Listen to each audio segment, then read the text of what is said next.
I never understood that concept of like maintaining cultures or culture appropriation.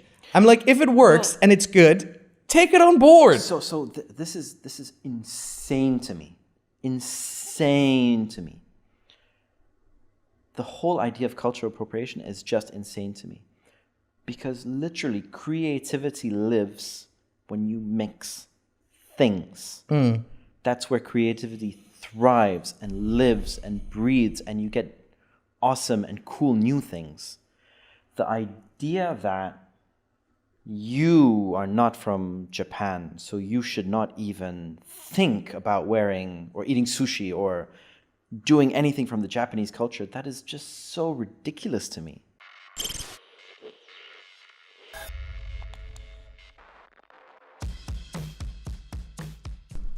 I flirted with the idea of doing a podcast.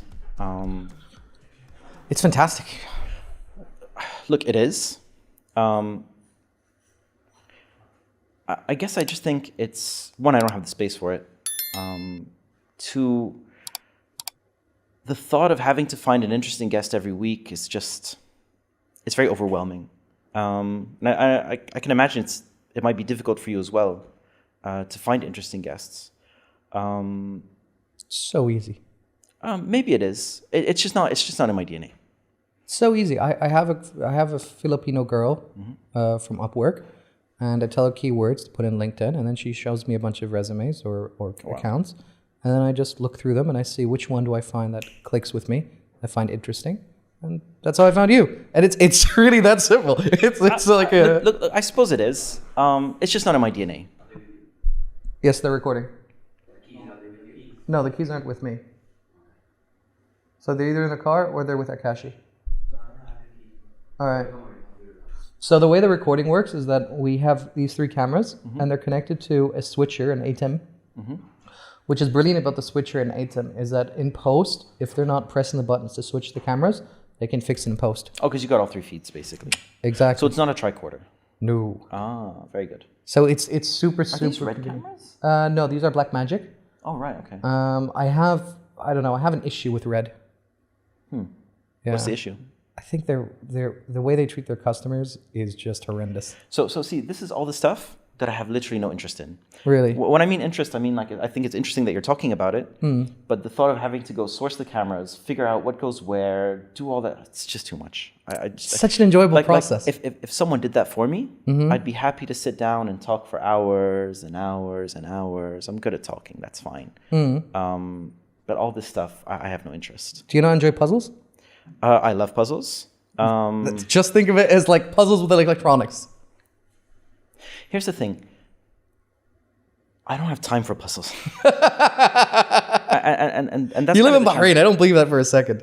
No, man. I mean, like, I have my daytime job, family, obviously, studying. Right, I'm doing CFA right now, which is just a time suck that you can't really even imagine, or maybe you can. I don't know. So the thought of sitting down for hours and hours researching and then buying and then finding out, oh, I bought the wrong thing. Okay, setting it back, and it's just I like to have things. That's why I'm an Apple user, right? Everything just works. I don't have to think about it. I don't have to do settings. It's just there. It's fine. Maybe when I was younger. Well, how old are you now? I'm 39. All right, I'm 31. See? So we're not that much of a gap between the two of us. You'd be surprised the difference between 31 and 39. Do you think so? Yeah, I think so. Because I don't feel like I'm that different than being between when I was 24 and 31. I would say probably from 19 to 30, I did not feel different. Okay. And then at some point, like I'll give you an example. I would always finish a movie when I was younger. Even if it was the worst movie in the world, I would watch it to the very last just to see if there's something there to make the movie magical or to make it special or some aha moment. I've reached a point in my life where I'll walk out of a cinema if I'm not getting what I want from the movie. Like I walked out of Top Gun. Really? Yeah. Okay. Never watched the original. I thought I'd watch this one. Everyone was raving about it. Halfway through, I just couldn't. Okay. I was just like, why am I wasting my time? I've watched the original, and I feel like that that hit my Top Gun spot. And I don't feel like I watched the trailer. I never felt like, you know what? Let's go watch the remake of the movie I was like meh about in the 80s. Well, I'm sure like it was perfectly serviceable, but at some point I just don't want to waste time. Like, I've got so much going on. I don't want to waste time. So even like at home, if I'm watching a movie, I'll just turn it off. Next. Which I never would have done in my 20s. Like, no way. We operate very differently, the two of us. Because probably a good thing. For me, I have movies on the background while I'm doing work. Oh, wow. And for me, if I wanted like I remember when I was doing my undergrad, I would have Star Trek. I would have Star Trek Next Generation on. Obviously, while I was writing my essay. And every 500 words, I would take a break to read a chapter of a book that had absolutely nothing to do with the essay I was writing, just to refresh my brain. It'd give me something I'm interested in reading. And then I would read a chapter, and then I would get back to writing. And by the end of the day, I would be able to tell you the episodes that I watched and the storyline from that, what I've written, and from the book. Yeah, I don't have that kind of it. I mean, like, look, when I'm working, I do listen to podcasts. That's kind of how I get through it. And it's kind of interesting, right? The development of your industry, like the podcast industry. Because I remember the first podcast I ever listened to was in 2006 or 7. I don't really remember. It was a BBC podcast. Yeah. And the only reason I even discovered what podcasting was is I was listening to something in the car, and I didn't have an MP3 player in my car, so it was either listen to a CD or listen to the radio. So I'd listen to the BBC, thinking that it would make me smarter. And I just caught the tail end of an episode. I was like, I want to figure out when this is going to air again so I can listen to it. So I went on the website and it said, download now. And I thought, that's interesting. So I started downloading all these BBC episodes. And back in those days, and I don't know if you have the same thing, I was like dying for content, like dying to find things to listen to. And I'm sure we got into the same things like Twit and you know, the whole Twit network and those kinds of things. Adam Carolla, like the really, really early guys. And now I have to like delete podcasts because I just don't have the time. I'm listening to everything at 1.5. I tried 2x. It's just, that's a bit too much for my brain to comprehend. There's just so much content. Bob Iger said that. He said there's more content on the planet than there's eyeballs to watch them. Or ears to listen to them, or brains to process them, right? So I'm wondering, like, what is the metaverse even going to be? Because I it's okay. Don't have the attention span, right? I don't know how anyone could to even immerse yourself into yet another world, which is why I'm kind of bearish on the whole metaverse thing. Maybe I'm an old fogey. I just don't get it. When I think of the metaverse, I think of it how the internet was in the 90s with cyberspace. Cyber. Right? Such a 90s word. And I feel like that's what it's going to be. Remember Hacker, the old movie from 1989 or something like that, or 1992? Yeah. And I feel that's where we're heading towards. I love the idea of being able to sit in an airplane and not having to worry what movie or whatever you're watching or document you're writing, especially if there's kids around. You can't watch like a hard 18. Sure. Right? You're kind of like, you're sitting there like the asshole then. Yeah, but you know, look, I get it. Right? That's a great use case. You put on your glasses and whatever. But to me, that's so edge. All right. Like, I don't like, that's such an edge case. Like, how many hardcore movies are you watching on a plane that you have a kid next to you? I mean... Always Sunny in Philadelphia. Never watched it. There we go. Too much content. There we go. John Wick. All that kind of stuff. Well, John Wick is fine. Well, John Wick's not really a hard 18. Like, there's shooting, but so what? I mean, and as long as you got your earpods in, like, does it really matter? I guess, I don't know. I've been stopped so many times, like, by the seat, like, next to me, like, by a mom or something like that. And it's happened to me more than once. Seriously? Yeah. And she's like, hey, do you mind not watching that while my kid is here? Wow. That is so interesting. Yeah. That is so fun. I mean, I've literally never, I don't think I've even never sat next to a kid other than my own. Like, I heard of people watching, like, saying that during the pandemic, they'd wear their, whatever the Meta goggles are. Goggles are, yeah. The name is escaping me. And they'd watch movies with their friends. Oculus Quest, yeah. Thanks. In the metaverse. I'm thinking to myself, I just can't imagine doing that. Maybe I just have to try it. Maybe I just have to live it and do it and just pick up a quest one day and do it. Where's the tactileness? Maybe it's fun for a time, but where's the tactile? Where's the smell of the popcorn, the feel of the seed? I don't know. See, this is the where me and you, I think, are in the later generation, because a lot of people growing up today, especially from the guys that I know are younger than me, they don't have physical friends. They have friends that are on PlayStation or Xbox, or Steam or something like that, and they don't really like go out and meet people. That's not their world. That's true. I mean, like, I think you're right. I mean, I am an elder millennial, for better or worse, which means I definitely grew up with video games. I love video games. I think video games are awesome, but I never could get into sort of online gaming. Thank you. Me and you are both the same on that. It feels so odd. The audio is always terrible. Audio's terrible, lag, all that kind of stuff. I mean, for me, the ultimate game to play when I want to kill my friends is GoldenEye. Which might be a little bit too late for you or too early for you, I'm not sure. But GoldenEye is like James the best Bond. game ever. Yeah, Nintendo 64. N64, 4 controllers. To me, unbeatable. I've tried Modern Warfare. I've tried those kind of games. I just can't. I can't get into it. GTA, like the GTA 5. So my cutoff is GTA 4. GTA 5, where it's open world and you're running around trying to kill other people. I Yeah, I couldn't do that either. I couldn't do it. For me, it was Batman Arkham Knight. That's the game. Okay. That was the last game that I remember having the time finishing it, and that game is like 8 years old now. Mine is. I'm gonna date myself now, but mine was probably San Andreas. Okay. Probably. I did finish it, but even that, the world was just a bit too big. I would say if in the GTA series, the Miami one is probably the best. Yeah. I'm with you on that.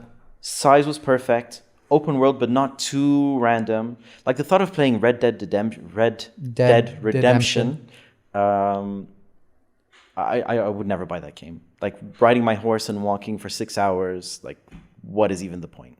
Yeah, I'm with you on that. But there are people who's like that's their life. Are you familiar with Penn and Teller? Sounds familiar. Go on. They're like these two magicians. Oh, okay. Penn Jillette's very tall. And the other guy's very short. And one doesn't talk. Yeah. And they do like behind the scenes where they show you how the trick then happens. They show you how the trick is done, basically. Which is just a lot of sleight of hand. Like they have this really cool one where they show you how did they do the cups and the balls. Where they have 3 balls and 3 cups, and through a series of events, the balls disappear and they end up to be 3 huge balls under the cups. And if you just go on YouTube, you'll find it. It looks very cool. But after they do that, they do it with see-through cups. And you still can't tell what the hell's going on. Like, that is how fast and how good their sleight of hand is. Which makes the trick even more impressive, in my opinion. But they made a game in the 90s, and the name escapes me now. But it's basically you're driving a bus. Yes, and you cannot move. You have to constantly press. Yeah. I remember it. And you are just driving to Las Vegas. Yes. And it is the most boring game in the world, and yet there are people, and you'll find YouTube videos where they're just driving for 16 hours. Yes. Having the time of their lives. Yes. Nothing happens. Yes. Literally nothing. Do you know why that game got made? No. Well, maybe I do.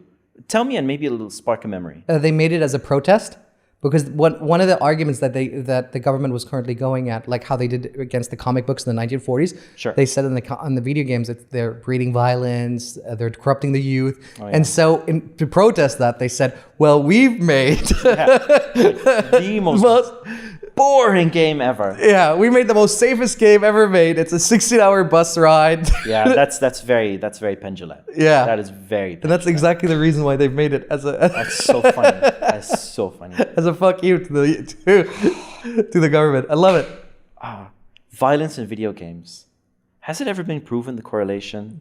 There's Probably not, right? There's not. I mean, I've played tons of violent video games. I mean, for God's sakes, I played Duke Nukem 3D in the late 90s. I mean, there's been movies for almost 100 years. 60 of those years, there's been violent movies. Yet we don't have like an outbreak of serial killers everywhere. Have you ever tried to watch an early Bond movie? Yeah. Man, they're boring. Really? I like them. Let me rephrase. I like them, but if you try to watch it with the mindset of today's Bond movies, they are extremely slowly paced. Like the pacing and the structure is unintelligible to today's movies. I will push back against it because I will say I remember watching Singing in the Rain. Mm-hmm. I forgot what the movie's called. I think the film is called Singing in the Rain. Might be. I've never watched it. And I felt like I took painkillers for my brain.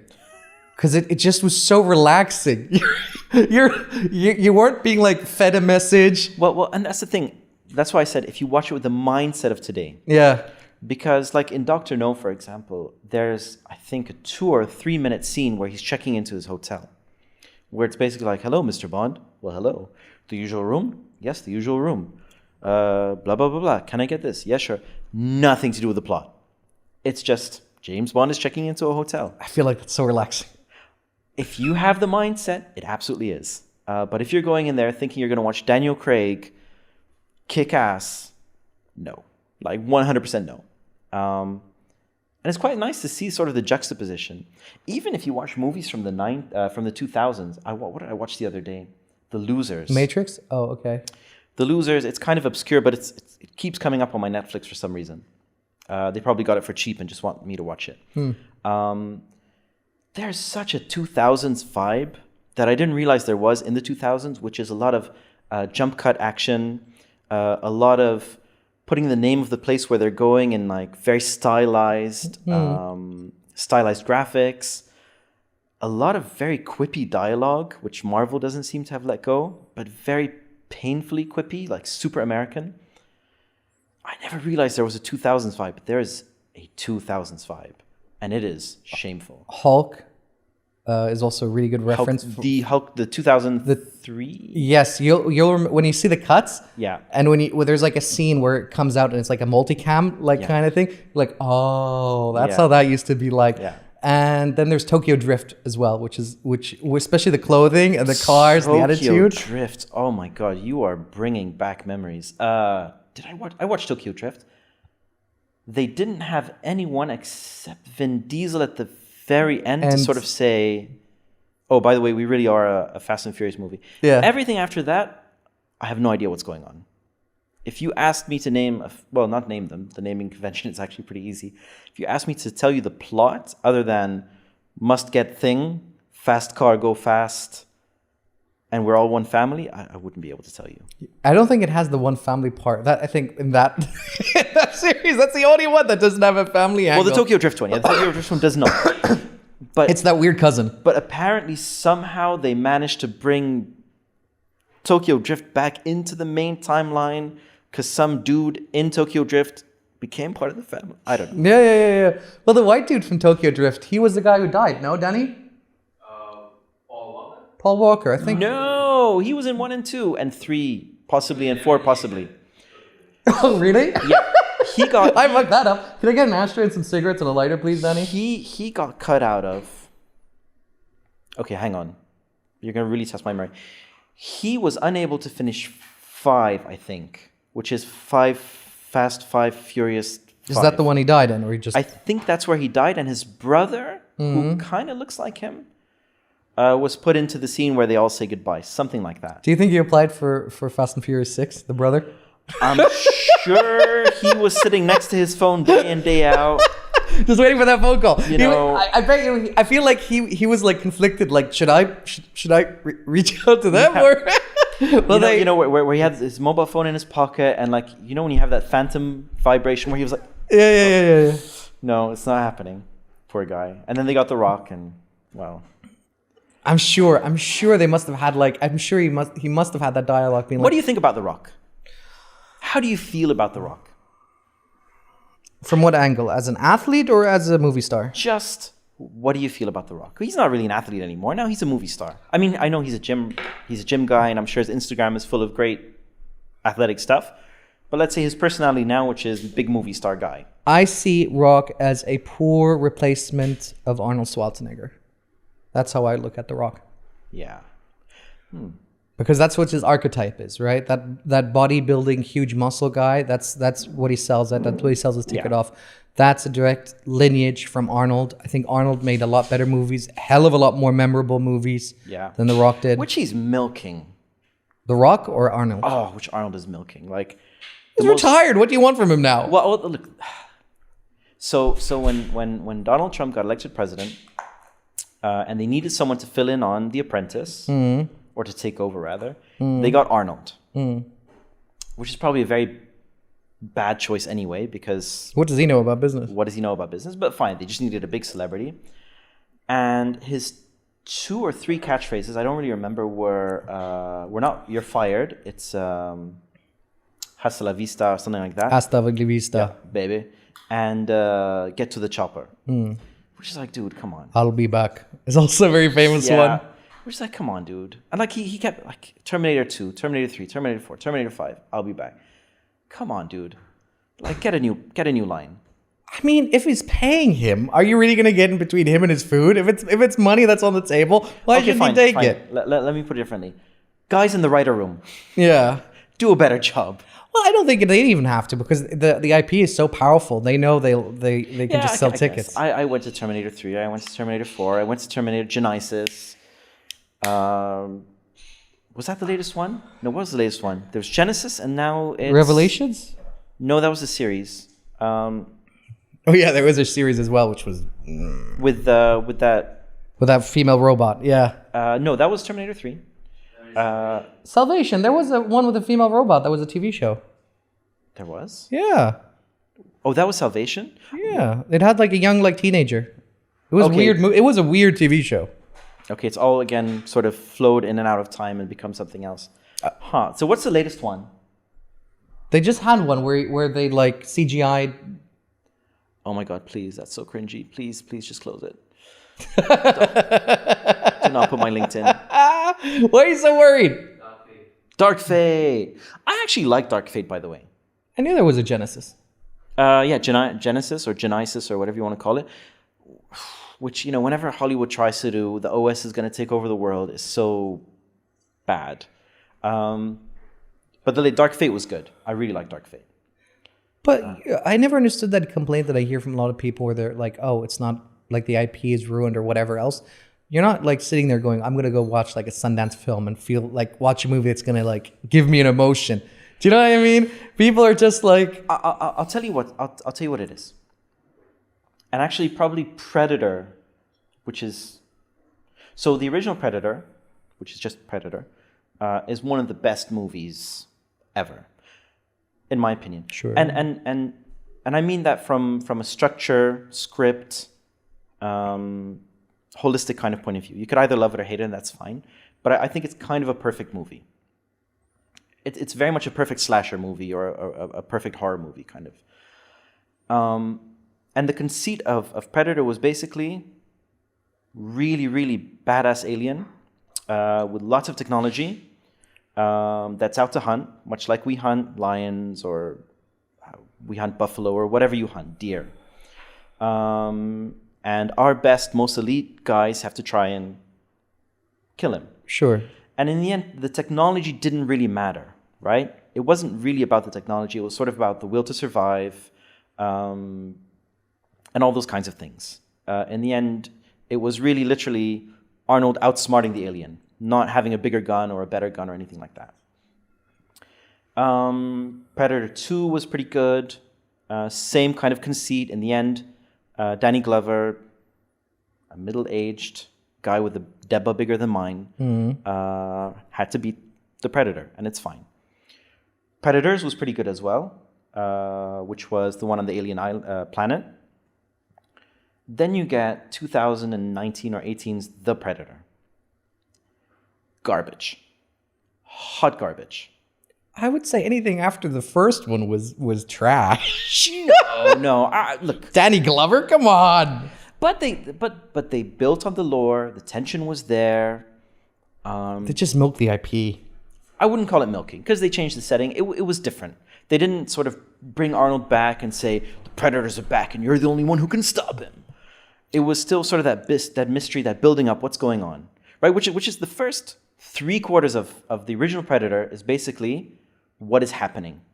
Will you honestly tell me that you think that Predator 2 is better than Terminator 2? No. Thank you. But that wasn't my point. But my point is that you bring Arnold back for Predator 2, and... But why is Terminator 2 better than Terminator 1? Terminator 2 is better than Terminator 1 because in Terminator 1 there was a central premise, which is basically someone's being sent from the future to kill Sarah Connor so that this thing can't happen. They built on that very well with a nice surprise twist, which if you didn't watch the trailers, you were like, oh, he's the good guy. So they were able to build on that. And Predator didn't do that, and that's fine. But they were able to build on it. I think everything after Terminator 2, they didn't build on it very well. They didn't build on the lore or take from the lore or sort of take that same... No world building was what you're referring to. Yeah, world building. And they didn't... World building can get out of hand. They didn't take that central feeling that you get from the movie. So the central feeling that you get from Terminator is unstoppable machine from the future that we have to sort of figure out how to defeat it. The feeling you get from Predator is unstoppable mystery. Our guys are dying and we don't know why. We're solving this mystery. Oh, it's a giant alien and we have to figure out how to kill it. But on that same reference point, sorry, don't you think it's fascinating how they were talking about specifically in this last couple of years, how, you know, there's not been any empowering women in roles and stuff like that. Terminator, Alien, was where you're like, what are you talking about? Sigourney Weaver. That's what I'm saying, right? Sigourney Weaver was definitely not, what do they call it? A Mary Jo? A Mary Sue. Mary Sue, thank you. Yeah. She just was, right? It wasn't like, oh, you're just a girl, you can't do it. Well, I'm going to show them. She just was. I know, right? Isn't that so weird? Those are my favorite kind of movies. Just like Prey. Prey is, in my opinion, the spiritual sequel to The Predator. Yeah, a lot of people said that. Just in terms of ambience, feeling. Okay, for us, it's not really a mystery anymore, but for them, it's a mystery. What's going on? You could argue that the ending was whatever it is and fine, but thoroughly enjoyable.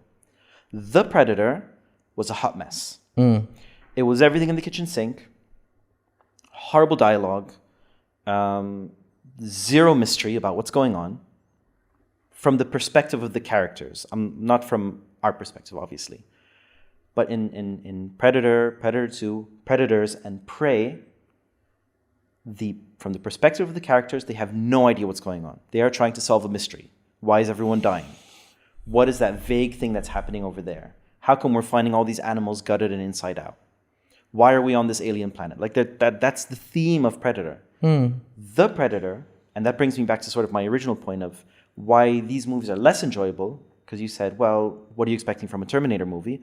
What I'm expecting from a Terminator movie is scary robot from the future, chasing a bunch of people, and he can shapeshift or he can change form, and they have to figure out how to destroy him. I'm not looking for any kind of message about social media and how it's destroying society and all that kind of stuff. So when you're asking me what am I looking for, I'm looking for the simplicity. I'm looking for Commando, where the opening is literally Arnold Schwarzenegger walking around with like a huge log, go fight bad terrorist guys. That's it. See, this is where we went full circle, because this is exactly my point with, if you have a chance, watch Singing in the Rain. It feels like you're on painkillers, because your brain just like, oh my God, I'm not being lectured. Like, oh, it's just a love story. but like, don't get me wrong, it's fine to have a theme. It's perfectly fine. But what Hollywood, in my view, has sort of lost touch with is, I think they find a script, or someone writes a script, and it could be a beautiful script. And I think what I'm seeing is their notes. We should have more commentary on this. So someone else comes and punches up the script, and you can literally see it happening on screen. You know why that is? Because I remember watching a podcast, I don't remember who it was, where they talked to a former exec from Hollywood, and they was saying, well, from our standpoint, it's just a way to have that armor. It's just for the way not to be attacked by people. If we just throw it in somewhere in the plot, if we just make it a theme, then we're not gonna get like messaged about it. Yeah. And that's the whole reason for it. And it just takes away so much from films. I mean, who was it who complained about comic book heroes in Disney movies, Danny? Scorsese, where he said Marvel films aren't films, they're theater rides. Yeah, they're theme park rides, 100%. And they are, and that's fine. And like, look, I am an unabashed Infinity Stone Saga fanboy. There are ups and downs. Sure. 100% there are ups and downs, from Iron Man all the way up to Infinity War. No, what's the last one? Endgame. Thank you, Endgame. There are ups and downs. There are some good movies. There are some bad movies. But overall, I loved it. How does it compare to Godfather, though? I've never watched Godfather. Holy shit. Maybe do that. You know what? I feel like I already know what it's about. I've seen the memes. I'm good. You know, there's some movies that you just know what they are just by the memes. Sure. And I feel like Godfather is one of those. Like, I promise you, Godfather is like such a lesson in cinematography that you're just watching, you're like, wow. You're just like, so wow. Avatar is not? I would say no. Oh, I'm being sarcastic. Yeah. I'm not going to go watch Avatar 2. I don't know if you are. I have zero interest. You know what? I will watch it because I'm kind of interested where he's taking it. See, that's where you and I differ again. I was so uninterested in the first movie, so underwhelmed. I just don't care. And like, I love James Cameron. I think he's done a lot of great work. I'm sort of in the "what have you done for me lately" mode. I feel like he's got a pass. I mean, he's made Titanic, which is a good movie. Fantastic film. Do you know where I watched Titanic? On a ship or on an airplane? No. I watched Titanic in Awali Cinema. Yeah. In the middle of Manama. And I remember this very clearly because I was sitting with like a bunch of friends, and there was a Saudi guy next to me in tears. Like, he was in tears. I don't think I'd ever seen a man cry before in the cinema like that. That was amazing. But it was a good movie. Leonardo DiCaprio, great. DiCaprio. I like that. That was a Freudian slip right there. DiCaprio. I like that. DiCaprio. From now on, I need to work on my enunciation. Sure. Freudian slip right there. I think DiCaprio is actually pretty good. I liked the first movie I ever saw him was What's Eating Gilbert Grape. Great. Wasn't he one where he's like playing a retard or something? What's Eating Gilbert Grape? That's the one, right? Yeah. I think we say otherly abled. I don't care. I don't think we say retard. It doesn't matter to me. Listen. And he couldn't get that role today. Akash has a really great reference. Akash has a really great joke. We're called Unsolved Truth because when we get cancelled, we can call ourselves the Solved Truth. Well, there you go. I really like that. That's such a good joke. I don't think podcasters get cancelled anymore. That's out of vogue now. Oh, no. Yeah. InfoWars with Alex Jones. They tried Joe Rogan. They tried him hard. Yeah, but I think they didn't succeed. And then, like, when you say they tried, I mean, a bunch of people, like a few, like relative to his audience, I would say less than 0.01% of the people tried to get him canceled. And it didn't work. Like, so what? I think the media doesn't really want these key people there that have such a huge sway. Well, look what they're doing to Elon, right? They've been trying for a while. I mean, sometimes they love him, sometimes they hate him. It depends on how much he's spending. Well, I think... And people get so emotional around the guy. He's just a dude. But do you really think that's real, though? What's real? Because I believe, and this is maybe one of my conspiracy things. You think he's an alien? I think all the comments that I read are bots. Like, comments on what? On everything. Like from Facebook to Instagram to YouTube to Twitter. Mm-hmm. In my heart of hearts, when I read a comment, 90% of me goes, that's a bot. That's probably where you and I differ, because I don't read the comments. So what I'm going off of is just headlines, talking heads, and the things they say. And it goes from, oh my God, he's the best thing ever, make him the president, he'll solve everything, to he is Satan himself, spawned from the pits of hell, come to make our lives miserable. I'm like, he's just a dude. But he's a very rich dude, possibly smart, possibly super smart, But he's just a guy. But this is my point, right? I mean, if you ever take a chance and you just read through it, some of the stuff like is just so out of context and so nonsensical. You're like, this is not written by a human being at any level. Well, I can explain that. And Sure. it's actually super easy to explain, which is kind of why I don't like and why I'm not on social media, which is everybody has to take a point of view on something.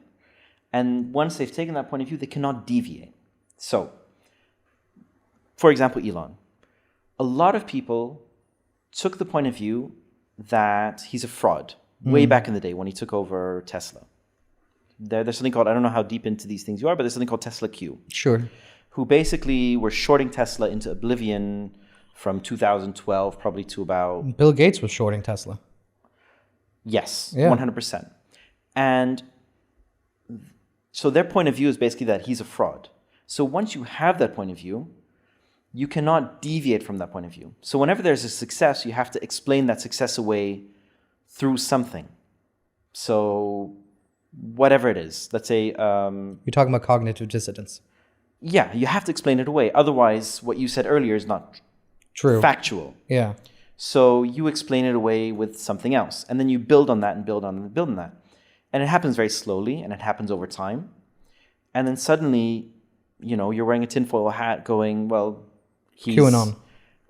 Whatever it is. I don't know what QAnon really is. I've never gone deep enough to understand what it is. But I'm sure that it started somewhere pretty sane and just... by having to explain away a lot of stuff, or a lot of earlier statements, and making them true through some other thing, you go into crazy territory. Well, you know, crazy territory I think is really fascinating because how we verify information has become so removed, and that our reliance is like, oh, if Google says so, then that's okay. You know, if we go into, like, for a second, we can talk about, for example, like the CIA bring in cocaine in order to sell weaponry, right? Okay, read the Manson book. Right. The name escapes me. Yeah, I know exactly what you're talking about. So good. And this guy is not a crackpot. But there's exactly that kind of thing. This guy spent 20 years researching this. He was supposed to write an article about Manson for a magazine. And he just kept finding stuff and pushing the deadline, finding stuff, pushing the deadline, until he wrote this book. He's a good journalist. This book is crazy. I mean, it is insane. He was actually a guest on Joe Rogan's podcast. I know exactly because I watched the episode. Oh, there you go. Yeah. I know exactly what you're talking about. Read the book. But it's not just like, I mean, if I would have gone around 10, 15 years ago and I would have told people, hey, there's a secret island where rich people go to fuck kids, you look at me and you go like, the guy is completely out of his fucking mind. That does not exist. What are you talking about? Yeah. And then now,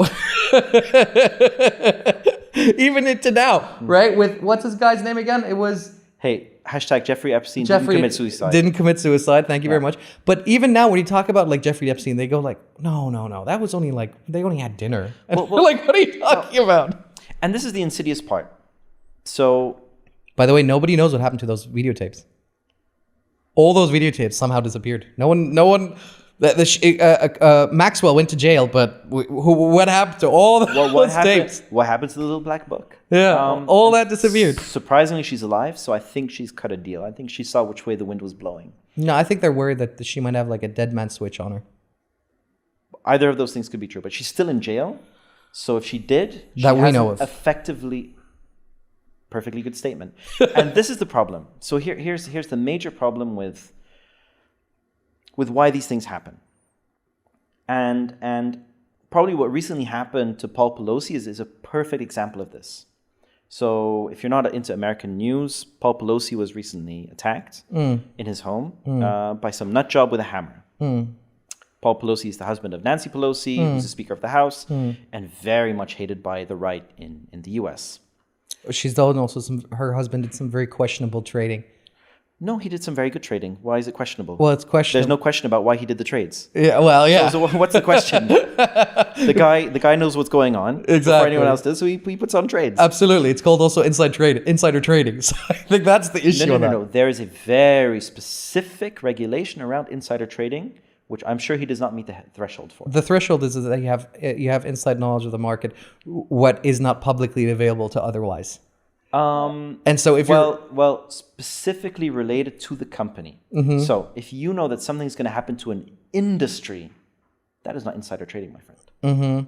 That is a very, very different thing. Sure, and if that industry is made up of a duopoly. That's why I'm being very specific. There is a very specific law around insider trading, which I'm sure he is not breaking at all. Yeah, that's why he had to sell a lot of his bids. Well, fine. Neither here nor there. He's made a lot of money. More power to him. As long as a law doesn't exist, he should just do it. Why not? That's why we have laws. Sure, but I'm a big fan for capitalism. I hate cronyism. Fine, make a law. That's where I stand. I feel like I've always believed in Milton Friedman's economy ideology of how an economy should function. The more capitalistic, the more open you make the market, the less regulations you put onto the industry, the more organically and free it can flow, and the best in the market will survive, and great for them.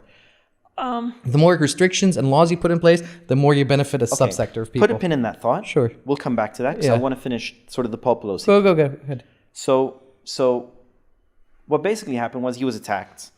We still don't know exactly what happened because they won't release the body cam footage. The thing is, the first instinct of, let's say, the media is to sort of put out this thing, Paul Pelosi attacked by a guy who was basically a right-winger. So people sort of go, well, hold on. Michael Schellenberger did some on-the-ground reporting, found out, no, he's just a guy who was actually a hippie, a hippie nudist guy. So then you get into all these conspiracies because there's a void of actual information. Like, well, why do conspiracies come up? Because there's a void of actual information. So whenever people go, oh, there's all these conspiracy nuts. Yeah, because you're not telling them what's going on. Like, when there's a void of information, people will fill in the void. Or they're just blatantly lying about that information, right? But when things don't make sense, people fill in the void. Sure. Then again, as we said before, then you start building on those things, and people start connecting dots where there are none, and you get into these crazy, crazy conspiracies. All of which you can sort of trickle back to something that actually happened. Like, there's this great podcast with one of Joe Rogan's friends, the fighter guy. Joey Diaz? No, the fighter guy. The other guy does the tinfoil podcast. Oh, yeah. You're not talking about InfoWars with Alex Jones, are you? No, not InfoWars.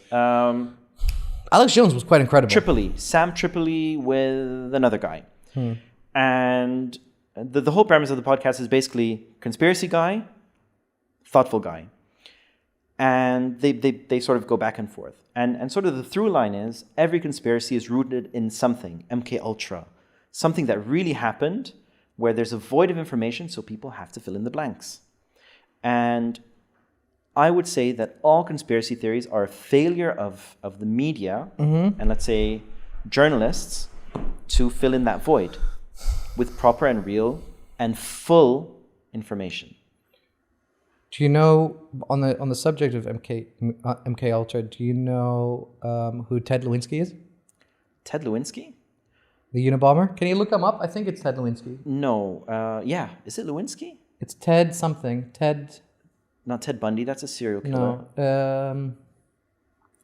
The Unabomber. Ted Dahmer? No, that's another serial killer. It's Ted... Kaczynski. Lewinsky's another... I got it. I was close. You know he was part of MK Ultra? Probably. Wouldn't be surprised. It's yeah, he was experimented on while he was a college student. I wouldn't be surprised. He's a direct product of the CIA. It's crazy. 100% I'll be surprised. But why don't they just talk about it? They say, look, we did experiments.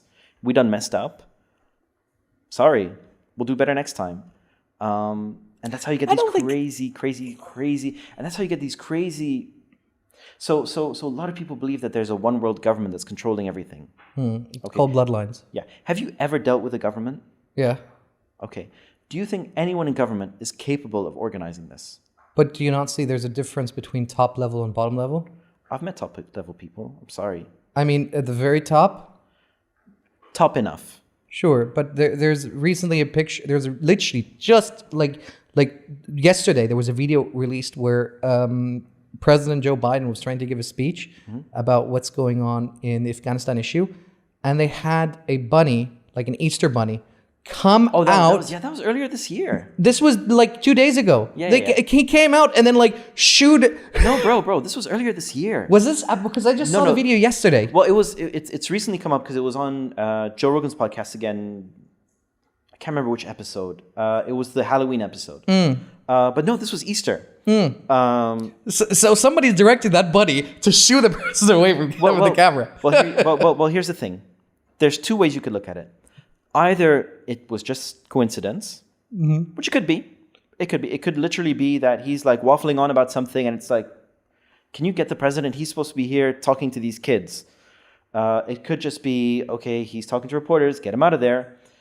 Or it could be, he's talking off script. Easter Bunny, are you next to him? Go get him. Out of the two of them, what do you think is more likely, personally? It was too fast. Like, that's some cognitive dissonance. You're doing some gymnastics right now. No, I think the second one, and you know why the second one? Because of how the bunny positioned itself. He didn't go behind the president. He's talking to reporters again. Get him out of there. We don't have a script for him today. Because that bunny went straight like... Yeah, fine. I don't he think tackled those reporters. I don't think it's literally and then talking about Afghanistan. Get him. I think it's more like, get him out of there. He's going to say something stupid. Just get him out of there. Dude, a couple of days ago, they released a picture of him where he was in a meeting. And he had a fucking card with talking points. Yeah. I mean... and what was it? It was something so ridiculous. Sit in your chair. And like the your was in capital letters, which I think is just amazing. Somebody's writing that, right? So in that sense, the president is a puppet to somebody. Somebody's telling him, do this, do that. And Dick Cheney was the puppet leader of George Bush. I mean, like, this is not big secrets there. It's not a secret. And like the thing is, and all due respect to elderly people, our elders should be respected. Our elders have lived wonderful lives full of things that we can learn from as young people. I do not think that Joe Biden, in his current state as an octogenarian, is fit to be president. Okay. I don't believe that you can perform that job at that age. I like how you preface that. What time is the retirement age for a normal person? 65, no? 67, 68, depending on what country. Some as young as 64 and 63, right? Sure, yeah. So why the fuck can he run for president if the rest of the world has to retire at the 64? Because the Constitution does not put a limit on the age of a president. I guess that should be reanalyzed, that part. Because you can Look, I don't want to talk too much about what there is an age limit, by the way, for presidency. You can't be a president before you're the age of, I think, 35. Well, yeah. So there's a limit to, well, not a limit. What would you call it? You're not allowed to be president unless you're 36, I think. I think Obama was 38, 37, 38, something like that. I think it has to do with George Washington, because George Washington sat 2 terms. Yeah. And then he said... And then they based that on George Washington's age about when he became president and when he left office, which was 8 years. Because originally people wanted to make George Washington king, but he was like, no, we want to have a republic. Yeah, I mean, I don't want to speak too much to what Americans should do. I mean, it's their country; they should do whatever the hell they want. They don't even know what they're doing. Who knows? You don't want to go to that level. Well, dude, look, it's not my area of expertise. Sure. So I don't want to say too much about what they should or shouldn't do. I will come back to your capitalistic point. 300 million people. The best 2 people they can find is Hillary Clinton and Donald Trump. 300 million people. Those are the smartest and brightest people they can find for office. Well, I will argue with you that that's not the worst. The worst is Donald Trump and Joe Biden, and these are the 2 best people we can find. No disrespect to Donald Trump. No disrespect to Joe Biden. I'm sure they've done wonderful things in their lives. I'm sure their list of achievements over the course of their lives will outshine mine till kingdom come. Sure. But are they the best suited for the job? Some would argue Donald Trump was. I mean, he has a very loyal fan base who say that he brought peace to the Middle East. And did not win a Nobel Peace Prize. Interesting, isn't it? Which is fascinating to me. And I have to, I'm going to preface this with something, because I can already read the comments and know what they're going to say. I literally don't care who's the US president. It doesn't bother me. Democrat, nothing changes. But I will say this. Donald Trump was a much more effective president than Obama. From one perspective, which is what you just said. Okay. He brought peace to the Middle East. Obama got the Nobel Peace Prize preemptively for stating that he was going to withdraw from somewhere. I don't really remember where exactly. I think it was Afghanistan or Iraq, one of them. And he didn't. So he preemptively got the Peace Prize for something he didn't do. Donald Trump actually did something. Now, you could agree with the actual modality of achieving that peace. And you could argue that there isn't really peace yet. The issue within Israel and Palestine hasn't been solved. And you can make a lot of arguments, and it's not really my area of expertise. Don't care. Not even going to comment on it. But if you go to Dubai today and you go to a hotel, you will find people eating kosher food wearing yarmulkes. Unimaginable in 2015. Not even on the table. He just went and did it. Which is something that I would argue Obama could have never done. I had a Zionist Jew, by the way, on the show nice. couple of weeks ago, and we talked exactly about that issue, about how Israel and the rest of the Gulf region, because of MBS's comments about wanting to unify the GCC into a European Union style government.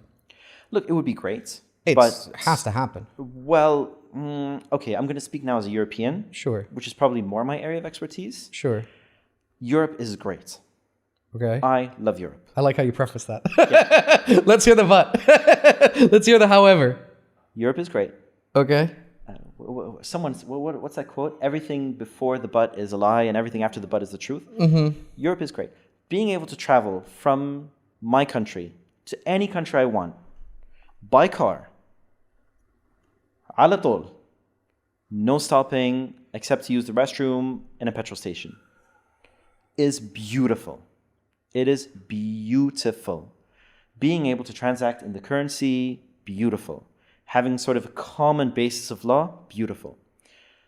But we have become extremely ineffective at governing. Extremely ineffective. And I think that is to the detriment of the people of Europe. Think about France, for example. That's because of bad bureaucracy. Yeah. I mean, that's kind of my point. Yeah. Which is, there's a European Parliament led by no one. Sure. I'm sure there's a European President. Don't know who he is. Sure. No clue. Ineffectual. Doesn't matter. For everyone at home, I said it doesn't matter. Sure. And I would never want that for the GCC. Like, the great thing about the GCC right now is there's actually kind of a competition going on. And you can make fun of it if you want and say, well, it's sort of an ego thing. I don't think it is. There's a competition for talent. There's a competition for companies, for prestige, for building. And I think that should remain. Okay, here's where we're going to clash on a few issues. First, the European Union... Hit me up. Is trying to copy the US style of no. In the long scope, definitely. They just announced, Germany themselves and France, that they want to have a tighter unification.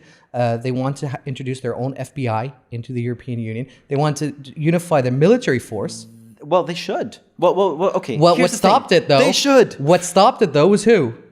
I have no idea. The UK. They were the ones who voted against it all the time. And yeah, fine. Now that they've exited... UK was always an odd duck. Yes. Because UK still thinks it has an empire. Yes, well... UK still thinks it's relevant. It has a Commonwealth still till today.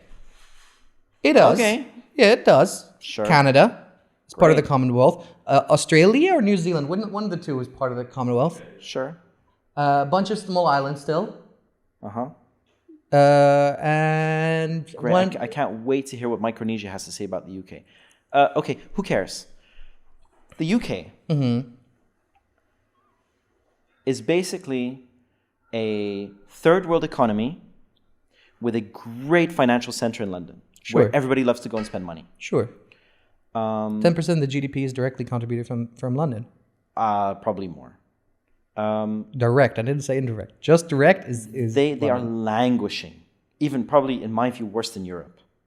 They have no more industries. They have tourism. Everybody loves to go to London, but they are languishing. People love to go study there. Other than that, what's happening in England? Not much. Europe, the biggest mistake Europe ever made was you can't have it both ways. You can't be a union and still have individual countries doing their own thing. Sovereign states you're talking You're about. either the US or you're just a loose bunch of countries that just have an open border. Pick one. Halfway is not the way to go. And I'm telling you right now, they're prefacing it to become more and more like the US. They're seeing it, when you look at things from a macro perspective on the global world, you see that Europe as a single sovereign state is not going to be able to compete with places like Russia, China, and the US, right? They should have done that 200 years ago, absolutely. But you are today where you are today. Well, no. Because 200 years ago, they were still having their wars and making Europe what it is. And that's perfectly fine. They should have done that when it was 20 countries or 18 countries, when it was manageable. I don't believe it's manageable anymore. I think too many of the governments now are too anti-Europe to get to that stage. I don't remember who it was. It was the finance minister for Netherlands, I believe. I forgot his name. That's fine. I don't even know his name. He made a very excellent point in his speech when he was leaving office. He said the EU is the only chance for peace in Europe, which is fundamentally the truth, because for 2,000 years there's always been war in Europe, from ancient Rome all the way to the Second World War. Well, I mean, that's the basis for the union, right? The basis for the union is basically we never want to have this happen again. If we are completely economically integrated, we cannot have war. Exactly. And that's worked. Exactly. And that's how it needs to keep functioning. You have states, you have separate states in the union in the US who want to secede. Texas, for example, has succeeded in the past, and that's why it's called also the lone state. And it seceded, I think, for 7 or 14 years, something like that, from the US. I think most Texans probably still think that they're their own country. And they are thinking of seceding again. It's up for debate. Just how much like Barcelona is with Spain. Yeah. I mean, would that ever happen though? The question you have to ask yourself is, yes, there are people who are saying that, but would that ever happen? It won't. Who would have thought that the UK would exit the Union? Lots of people. UK was never a part of Europe from a mental point of view. And I'm talking about the Brits themselves. They never thought of themselves as Europeans. It's funny that you think that's the case when most of them retire in Spain, or try to, at the very least. Well, I think that's more trying to get away from the crappy weather. Probably. But UK has always been closer to America. Think about 1984. Mm-hmm. The book, not the year. Mm-hmm. Where you have the three major mega countries. The UK is lumped in with the US. Right? So even from those days, they realized the UK has a closer relationship to the US than it ever will with Europe. Sure. I hear where you're coming from. But the special relations that the US and UK have is not as tight as what the British think it is. It's not, but what I'm trying to say is that Great Britain always had one foot in the EU. It never dived in. Sure. Texas is an American state. Mm-hmm. 100 an American state, 100%. If you talk to any Texan and you ask them, what country are you from? They will say, I'm from the US. There's a saying in Texas, and it goes, I was born American, but through the grace of God, I was born Southern.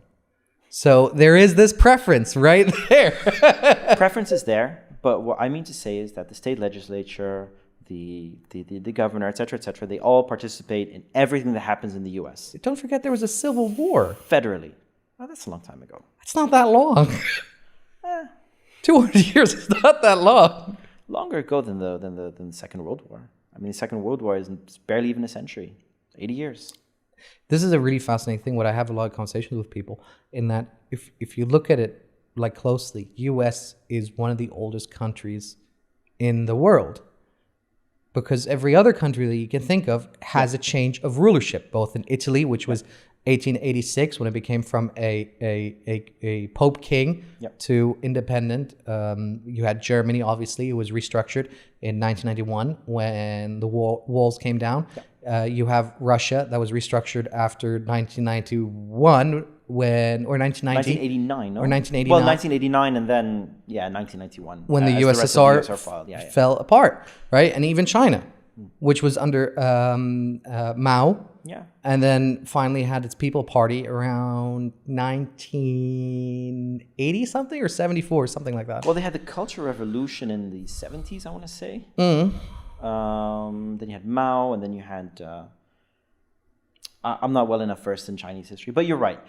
From that perspective, even US Japan is probably one of the oldest countries in the world, having its sort of form of government for all those years. Although I suppose Britain was a constitutional monarchy. UK is the only exception in Europe that's managed to hold on for the longest that it did without any real restructuring.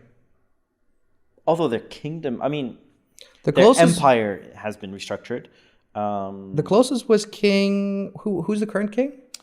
King Charles. King Charles. The closest one that almost failed the monarchy was the original King Charles. Because he's King Charles the 4th, I believe, or the 5th. Or the 3rd. I don't know. I've never been interested enough to Charles to know. Yeah, King Charles was the original OG. Yeah. He was the closest that almost got the monarchy completely ruined. And that's why they say it's a cursed name, King Charles. Because King Charles II also fucked up pretty big.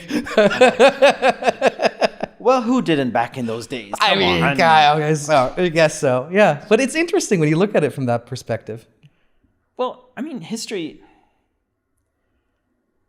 And that goes back to your point earlier about cancel culture, which is like so weird. Cancel culture is so weird. Is it? Where you revisit history through a modern eye and you sort of try and judge people by today's standards. It's so odd. But it happens both on the right and the left.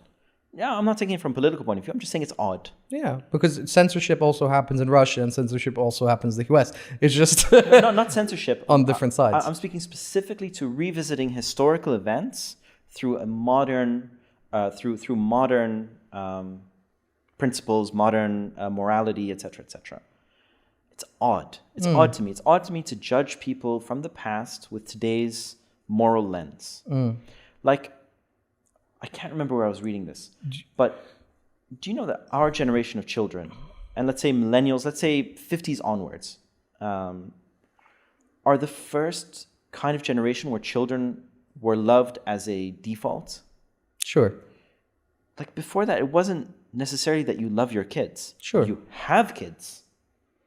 But they're more seen as a resource drain, as a possible... in Europe, yeah. Well, in a lot of places. No. Not in the Middle East societies and stuff like that, and Bedouin cultures and stuff like that. You had okay, fair enough. 8, 9 kids and 3 survived. I'm looking at this through a Euro historical point of view. 50 years ago, there was no hospitals for children. 100 years ago, you're expected by the age of 5 to contribute to the household income. Yeah, so it's hard to sort of think that people judge history today through that viewpoint. Like it's odd to me. I think it comes down to people having too much time. Honestly, that's what it is. I think that's a very fair assessment. I'm not going to argue with you. I think that's just what it is. I think life has been so good for so long. People are now worried about what statue is where and about what, instead of being like, hey, go take a history class, go learn something. That's a super US thing as well, right? In the UK as well. Come on. Are they tearing down statues in the UK? Yeah. Like who? They tore a few of them down in London. They tore a few of them down in Manchester. Really? Yeah. Thank God I don't read enough news to know this. Sad. They even changed names of universities, like Cass. Yeah, that is super interesting to me. Here in Bahrain. Yeah, they changed the logo for what's the university called, Danny? St. Christopher's, yeah. Because the original logo was the Templars. Really? Yeah. And they felt it was offensive to the Arabs to have... I had never imagined that that's what it was. But I feel it's such a cognitive dissonance. Like, the Templars and the invasion of the Middle East under the church, first, second, and third. What was it? When the church sent people over to the Middle East, Crusades happened in the 900s. We're talking over 1,000 years ago. Yeah. And they're like worried. Oh, that logo signifies it. Something that completely escaped me. That is fascinating to me. But you see it everywhere. So odd. Look, I'm not an Arab. Sure. Obviously. So it never offended me, but okay. I don't know what to tell you. I didn't know and I didn't care either. I don't think a lot of people, people who have issue for it, look to have an issue for it. Yeah. I don't think they're looking for something to have an issue with, yeah. Yeah, I don't think the Templars is something that is like top of mind. Do they still exist? Yeah, they do. They do? Yeah. What do they do? What are they up to these days? Other than obviously controlling world government. No, I mean the Templar exists as society or something.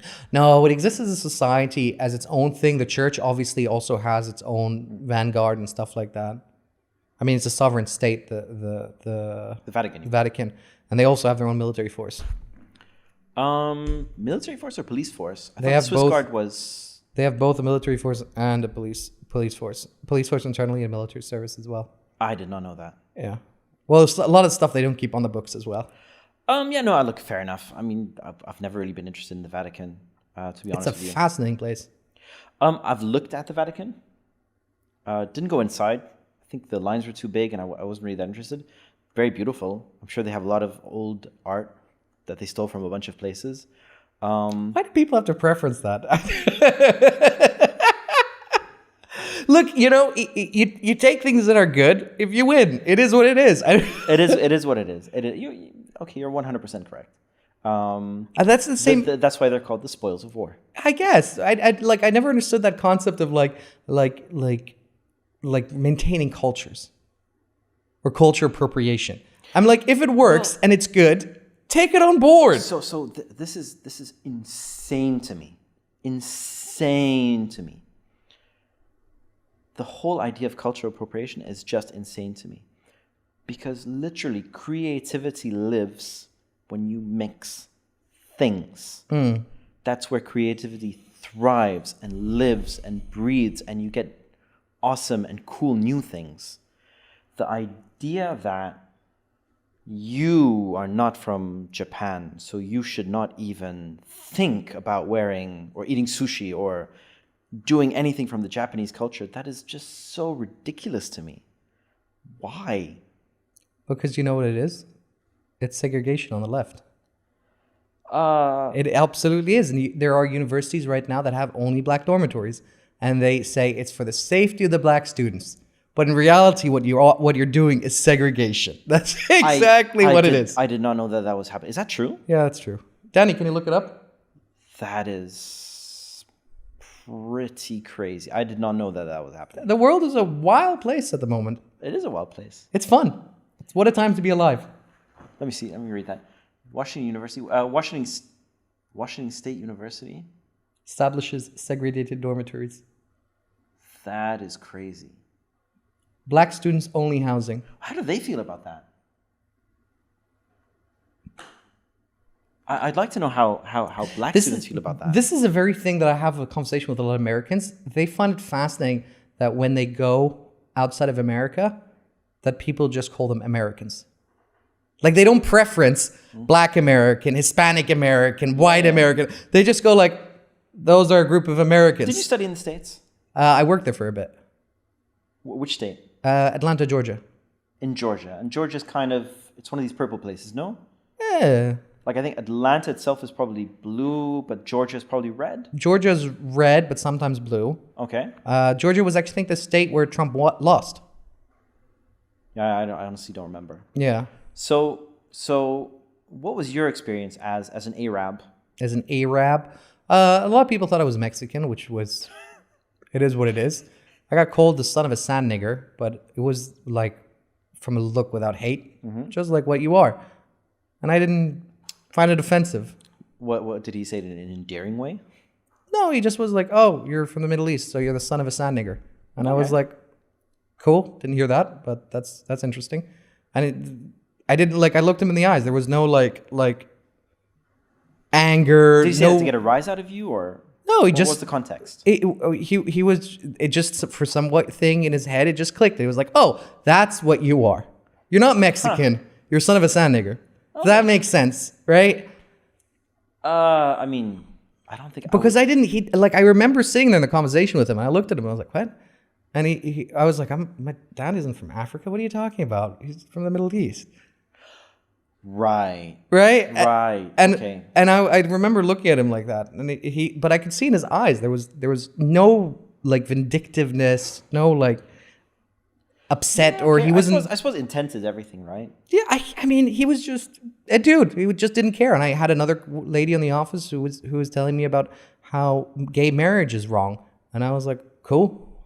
She's like, it takes away from real marriage. Because she was very Christian. And I was like, cool. Fair enough. But so if that's the only thing you can think of, I would say probably not a very bad experience. No. I didn't I never felt like unwelcomed in the States. Because they're nice people. Most of them are. There are mean people, and there are people who just look to have an issue, but you find that everywhere in the world. But I would say, in terms of overall temperament, let's say as a default temperament, they're pretty nice people. I mean, I haven't gone to many states. I've only been to a few. But overall, very friendly, very nice. I mean, I traveled to the U.S. and I've worked at places there, other than Atlanta. And it's a strange country. You know what? Most people are actually nice. As a whole? Everyone in Europe is nice. Like, people in general are nice. There are bad people. Sure. Everywhere. There are people who are having a bad day. There are people who are just generally in hate with the world for some reason. But I've been to a lot of places. In general, most people are just nice. Here's where I would put an asterisk in it. I think it's about how human people are. And I find that the further you go west, the more corporate it is. Like when I sit with people a lot, especially with corporate people, they have this like just fakeness. Yes. Right? And you find that in the US. You find it a little bit in Europe, but not majorly. There's a lot of people who wear their heart on the sleeve and are very genuine, especially in the UK, especially in Germany. And if it upsets you, it upsets you. But these are the facts. Hey, buddy, this is what the balance sheet says. Yeah. Like it or don't. And then I find that here in the Middle East, it's people's skins, I feel, are very thin. And I feel like if you say the wrong thing to the wrong person, you can very, very upset them. I'm probably, because I'm an outsider, I don't experience that. I probably get a lot of leeway as an ajnabi or whatever you want to call me. Probably your experiences might be different than mine. 'Cause I don't think I would ever describe this region as being thin-skinned. It's thin-skinned in the sense that if you directly make a comment about someone, it can really, really backfire on you. People can get very, very upset with you. And I had this on the show a lot when I'm have a talk to somebody. That's why Netherlands. But let me finish this. Let me finish my chain of thought. Go for it. What is interesting though that you find here is that people here are so human in the Middle East that you won't find anywhere else. Going to a kebab shop, and they will invite you to your home. Yeah. Going to a hairdresser or getting your head shaved, for me, for example, and my beard trim. Yeah. You go to them 3-4 times. They're like, hey, come, let's have some coffee, blah, blah, blah. Yeah. The haircut is on us. You come all the time to us. That kind of respect and community where they're like, hey, you're a customer, but you're also my friend. And the customer, you can be a customer. I don't care. Yeah. But it's important that we have a good connection. Do you know what I mean? So the opposite is true where I'm from, which is the Netherlands, where you're just told exactly what people think of you at all times, which, if you're not used to it, can feel quite hurtful. But there's a book I'm reading right now by Kim Scott called Radical Candor. Sure. And the central theme is basically you should be honest with people, brutally honest, with the caveat that it's from a place of love. So you shouldn't just tell someone the brutal truth in a mean-spirited or hateful way. You should tell them from a place of love, in that you want them to be better. If that makes sense. Sure, I hear you. So the Dutch people are very much like that. They will tell you exactly what they think. Whether they think that you're being silly, stupid, whether what you just said doesn't make any sense, they will just tell you. But they're not very innovative as a culture. No, but I'm just saying this is the culture. Sure. Like you what you see is what you get. Danny. If your new outfit makes you look ridiculous, people will tell you look ridiculous. From a place of love. But very difficult as an outsider to get used to. But the inverse is true on the other aspect that you were saying, where I could be going to the same barber for 30 years. I won't even know where he lives. I might not even know his last name. Thank you, sir. Or where his family's from or anything like that. So the inverse is kind of true. On sort of both the points you were making in my culture. Wait, here's my problem with Scandinavian in general, and not just Dutch, but Norway and all the rest of that lot, is tread carefully. There's very little innovation that happens anywhere in that region, including Germany a little bit. I'll give it some, but take some. Well, Scandinavians are a completely different culture. Sure. Sure. Other than let's say Germanic. So Germanic and Dutch are very different than let's say Scandinavians. Sure. They might look the same to you, but to us it's like no, they're completely different people. But they have the same root language. No, not at all. Really? No, Scandinavian is completely different. I thought they come from a genetic perspective all the same, and they carry the same. No. Root language. I mean, even the French carry the same root language. No, Scandinavian is not Latin at all. French is rooted more in Latin. So in terms of form, in terms of the way that they express themselves, etc. What was the original name for the French? The original name for the French? Yeah. The Saxons, I think? Frank. No. The Franks. Yes. Oh, fair enough. Which was a branch of Germanic. But French is closer to Latin in terms of structure, form, even the words that they use, vocabulary, than our language or Germans. Germans are very, very different. Danny, can you look that up for me? With the Franks, I think that the Franks originally were. Well, there's something called being francophone, right? Which means that you speak French. But I would say that they must be. Oh, I love that it does Google Translate for you. Yeah, I don't doubt that the French that they speak currently is rooted in Latin. So, as a Roman language of the Indo-European family, descended from Vulgar Latin. From the Roman Empire. But I'm wondering if when did the Frank become French, basically? I mean, Frank became France became French. That's what I'm wondering, because the original Frank, from my understanding, Frank is F-R-A-N-K, Frank.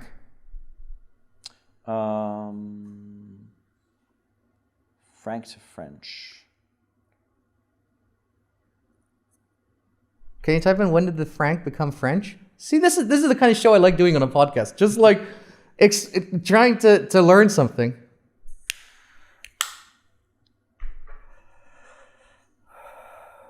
There you go. When did the Franks become French? After 1900, the kingdom became known as France because the new ruling dynasty, the Carpathians, obviously, were original dukes of Ile de France, mid in France, the territory used. Why were the French called the Franks? Latin Finke, alongside derivative norm. A derivative name given to the Germanic tribe of conference which emerged in the 13th century. That's fair enough, but their language is rooted in Latin. Look, the French language. Yeah, I agree with you. 100% rooted in Latin. I agree with you. The Carpe Diems changed it. Possibly, because it says here it's derived from the name given to a Germanic tribe in I can't read it. Confederation, which emerged in the 13th century. I'd be interested to know what the location of that is, because that is probably in Central Europe, in the Strasbourg area. Because the Strasbourg, let's say German area, they're very, very, very close to each other. I mean, we're all cousins. I mean, like the size of Europe is very small. Europe is not big. Europe is tiny. But don't you not feel like almost? I mean, France and Italy had obviously they were very fortunate in having the Enlightenment period. You had Voltaire, obviously from France, Okay. who really essence on a century of almost scientific discovery and real driven. But that's kind of all gone. It goes back to kind of, okay, why were the Europeans so dominant back in the day? Sure. The Europeans were probably, okay, and don't at me, people, I'm not a historian, were probably so dominant because they were fighting each other for so long that they were forced to make weapons, they were forced to be aggressive towards each other, they were forced to build ships and explore other places rather than just fighting each other. Plus the plagues that we had, plus. I think all these things sort of helped to form Europe of, let's say, the 1600s or the 1200s up to just before the First World War. Do you know why some historians believe that Europe was able to succeed so well? Why? It's because of landmass, because it's so close to the equator and it's easier for farmland to go vertical to the right and left than to go horizontal. No, horizontal it's easier than vertical up to down. Because the weather changes as you go up and down on the globe, not so much when you go across the globe. Okay. So it's easier to produce product, food, which allows to maintain a larger population, which in turn leads to more economics and GDP, because the GDP is directly tied to population generally. Look, without knowing about the research based purely on what you just said, I would call BS. That's what. And the reason I call BS is because there's no more fertile land than the US. I mean, the US is super fertile. Sure. Indian subcontinent, super fertile. China, super fertile. But those were also powerful empires, right? No, fair enough. China was an enormous powerful empire. No, but what you're basically saying is the reason why Europe was so dominant is because of the fertile land. Part of it was... And I would call BS on that part. Because think about my country. Think about Holland. Holland spent most of its existence underwater. The only reason that Netherlands exists is pure, sheer force of will. Not because it was a great place to be. The Vikings very well knew that from Norway. That's why they traveled to the Yeah, I mean, UK was probably much better positioned from that perspective. But I think it's really because there were so many different tribes just fighting each other all the time. They were forced to develop new ways of warfare, better warfare. And they just happened to get a little bit ahead, right? Because gunpowder is not really a European invention, right? It's a Chinese invention. But it depends on what ecocentric perspective of history. Because don't forget, the Mongol Empire was huge. Dude, I just read a book on the Mongol Empire. Genghis Khan, do you know how many people he killed? He's the GOAT, dude. He killed 40 million people. He's the GOAT of murder. Without projectile weapons. Think about that. He had swords and spears and bows and arrows, and he went ham. He went ham. Yeah. And so, think about this. He killed his brother. He killed his brother. I like how you're whispering that. I don't think he's listening. Well, because it's just so insane. He killed his brother when he was 9 years old. 9 years old. He coordinated a murder. He coordinated the murder of his brother with his little brother when he was 9 years old. He was basically an orphan. Genghis Khan was an orphan because his father died and his mother, well, sorry, back in those days, that didn't mean nothing. He did not have a tribe, which is a big deal in the steppe. I mean, the steppe is brutal, right? The steppe is basically the Mongolian area. To go from literally zero to basically being the first global leader or global ruler at that time, incredible. Incredible. I mean, he basically ruled from Mongolia. He reached Germany. He chose not to invade Germany. Think about that. That is crazy. I mean, he was put on fight with the Ottoman Empire at one point, or whatever the name is called before the Ottomans. Yeah, I mean, sure. Like at some point he died, and then let's say his progeny had to sort of rule, and then you get into the second generation, third generation. the four. But the last of the Mongols, the Mughals, they died in the 50s or the 60s. I think as late as the 80s. Somebody Google me right. But the last descendant of Genghis Khan, which was the Mughals of India. You mean direct descendant? Direct descendant, which was one of the Mughals 5% of the Asians' DNA is his direct lineage. He had 400 wives. 400. Super true. The last direct descendant, the ruling descendant of Genghis Khan, died in the 60s or 70s. Sure. Insane. Sure, but this is the problem with how Western history is often taught, is that we don't look at it from a global because it's perspective. Eurocentric. It's exactly. So you don't like, for example, did you know that the Roman Empire went to North America at one point? I did not know that. No. So there you go. The Romans were maybe the first people who discovered the new world. No, it was probably the Vikings. Or I mean, the argument is whether the Vikings or the Romans, but I think the Romans were a little before the Vikings. You know what I think? They found like statues, like Roman statues. That's crazy. Buried in the ground. Yeah. That's crazy. But don't you think that people have just been traveling to the US, or let's say to America or the Americas, for centuries? I mean, let's say Christopher Columbus or whoever was the first official, because it was part of an empire and part of empire expansion. But probably people have been traveling in and out of the US for centuries. I mean, the distance between the eastern side, so let's say Russia and Alaska, for example, is like nothing. Well, what did Sarah Palin say, supposedly? I can see Russia from my house. That's actually not really an exaggeration. You could very easily travel from the eastern part of Russia into the US. Truck drivers go all the way through Alaska. Yeah, so we sort of ascribe the Christopher Columbus discovered America, but people have been going there for centuries. It's just that he was the first European to sort of attach a commercial value to it, which is, oh, dude, they have lots of gold here. Let's bring a bunch of people and take it for the king. Yeah, and it destroyed the Spanish economy because of the abundance of gold. And then on top, and they used that gold to buy warships that the British then sunk. So it was really an exercise of fertility. Okay, so here's a tangent. I'm gonna link it to space travel. Yeah. So a lot of people are saying like, well, the space economy is actually worth trillions and trillions and trillions of dollars. Sure. Because you could just, go and mine an asteroid. Sure. And they have more gold or more insert rare earth element here. Sure. That's worth trillions of dollars. Yes. At today's prices, they are worth trillions of dollars. But as soon as you start bringing that unobtainium back here, and there's plenty of it, it's going to crash the market and it's not really going to be worth that much. Not necessarily. Well, 100%. I mean, if you're talking about the quantity, so they're talking about, well, one asteroid is more than the economy of Earth. Sure. Well, no, because once you bring the stuff here and it's bountiful and plentiful, it's similar to bringing the gold from there to Spain. Not necessary. There's too much of it. Diamonds. Diamonds is an abundant resource. You are talking about an extremely specific element that has a marketing machine behind it. Mm-hmm. A marketing and a, let's say, ownership machine behind it.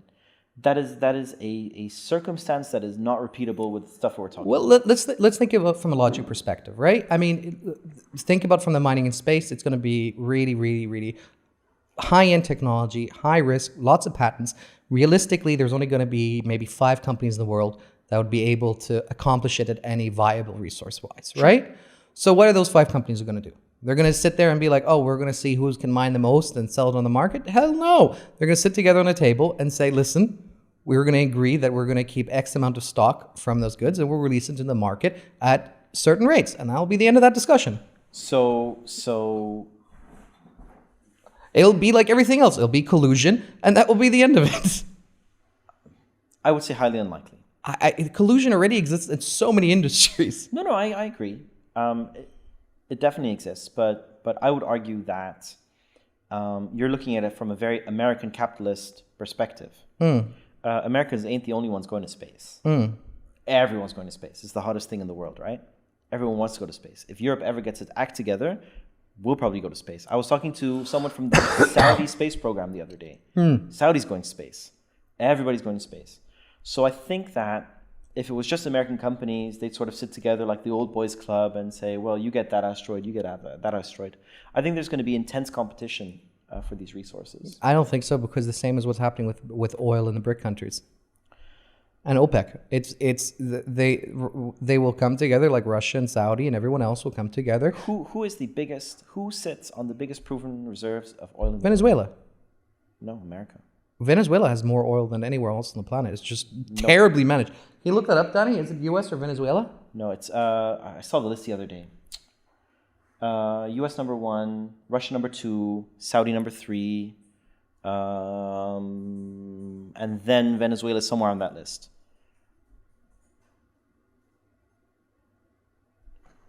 Venezuela, Saudi Arabia, Canada, Iran. Oil reserves. Okay. I'm going to send you an article after the fact. Sure. I like how this is the exact discussion we had earlier. Remember what I said? That as soon as Google says it, this is the major problem. We're doing exactly what we just talked about. Yeah. That as soon as Google says it, we believe it. So there's a specific metric that's being used here, which is something called proven reserves. You're talking about float reserves. There's something called estimated reserves. And the US, it was something like 45. It was some crazy number. But US was definitely number 1. And this might not be factoring in all the new shale finds, et cetera, et cetera, et cetera. Venezuela, by the way, does have a lot of oil reserves, but it's like the worst oil in the world. Forget poorly managed. It is the hardest to get out of the ground, most expensive to get out of the ground. The stuff you get out of the ground is so high in sulfur, it's almost like tar. Like, I'm going to have to cut off. Sure. But come back on. It's been a pleasure, dude.